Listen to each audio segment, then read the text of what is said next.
મારા ભાઈ હવે આ માઈ ચાલશે પકડાય પેલા રાખ દે મને નહીં એટલે બીજ એટલે આય દરબાર જ દોલતસિંહ છે એટલે હું પૂછું યા હાલો વિગત શું છે?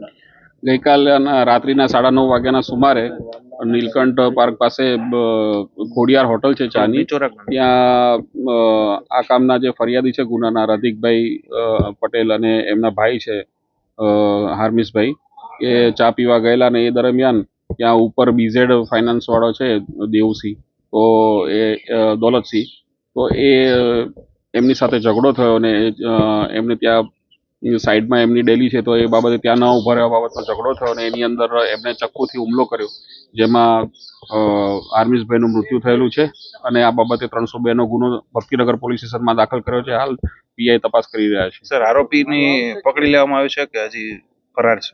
હા, હાલ આરોપી ફરાર છે, પરંતુ અલગ અલગ ટીમો બનાવી છે, જેમાં ક્રાઇમ બ્રાન્ચની ટીમ છે, સ્થાનિક પોલીસની ડી સ્ટાફની ટીમ છે અને ઝોન 1 સાહેબની ક્રાઇમ બ્રાન્ચ છે. તમામ ટીમો પાછળ લાગેલી છે આરોપીને પકડવા. આરોપી કેટલા છે સર? આરોપી એક છે, દોલતસિંહ 1000. હત્યાનું કારણ અગાઉ પણ 5 દિવસ પહેલા તેમને થોડી બોલાચાલી થયેલી ત્યાં ઉભા રહેવા બાબતે, અને એમની ઓફિસ પણ ત્યાં હતી એટલે અહીંયા ના ઉભા રહેવા બાબતે એમનો ઝઘડો થયેલો, ત્યાં એમની ડેલી હતી એટલે સાઈડ પર ઉભા રહેતા હતા. હા, ઉભા રહેવાની બોલાચાલી. હા, એવું આરોપી આ જે છે દોલતસિંહ, એમની ઓફિસ હતી ને એમની ઓફિસને સ્પેસની અંદર આ લોકો ચા પીને ત્યાં નીચે કેટલી હતી એટલે ડેલું હતું એટલે ડેલા બાબતમાં ત્યાં ઉભા રહેવા બાબતમાં એમનો ઝઘડો ચાલતો હતો. દોલતસિંહ ફાઇનાન્સનું ઓફિસ છે એમનું. હા, એમના દોલતસિંહ વિરુદ્ધ અગાઉ ગુનાહિત ઇતિહાસ છે. 307 મુજબનો ગુનો તેમજ પ્રોહિબિશન એક્ટના ગુના દાખલ થયેલા છે.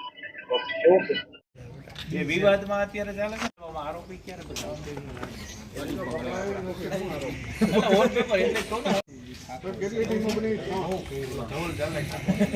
ચાલે એટલે દરબાર જ આપણે તો એવું જ સમજતા